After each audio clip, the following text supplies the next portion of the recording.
বাংলার প্রতি কেন্দ্রের মোদী সরকারের সীমাহীন বঞ্চনা, বাংলা ও বাঙালির প্রতি অসম্মান, প্রতি ক্ষেত্রে বিভাজনের রাজনীতি, লাগাম ছাড়া দ্রব্যমূল্য বৃদ্ধি, সর্বোপরি রাজ্যের 26,000 শিক্ষক ও শিক্ষাকর্মীর চাকুরি বাতিলের প্রতিবাদে 11 এপ্রিল বাঁকুড়া শহরের মাচানতলায় জেলা তৃণমূল কংগ্রেসের পক্ষ থেকে এক ধিক্কার সভার আয়োজন করা হয়।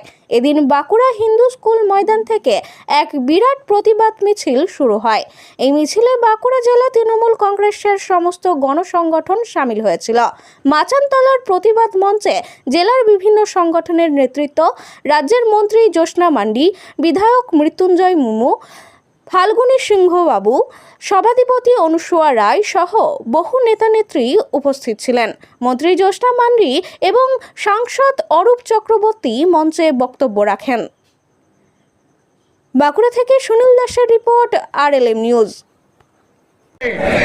একদিনে আপনাদেরকে বাংলা ছাড়া করে দেবে, বেশি বাড়াবাড়ি করবেন না। এমনিতে তো বাংলার মানুষ সিপিএমকে ভোট না দিয়ে বাংলা ছাড়া করে দিয়েছে।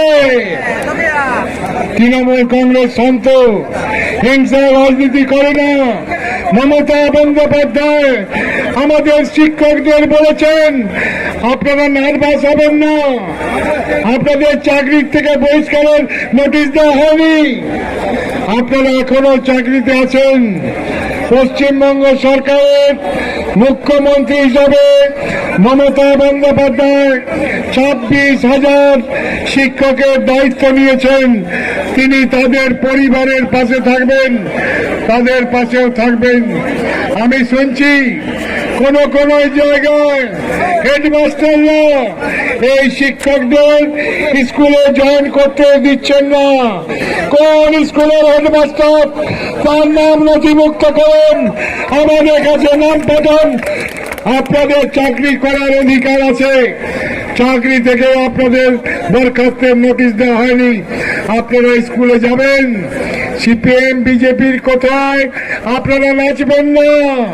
ওরা আপনাদের মাথায় কাঁঠাল বেগে রাজনৈতিক ফায়দা তোলার চেষ্টা করে।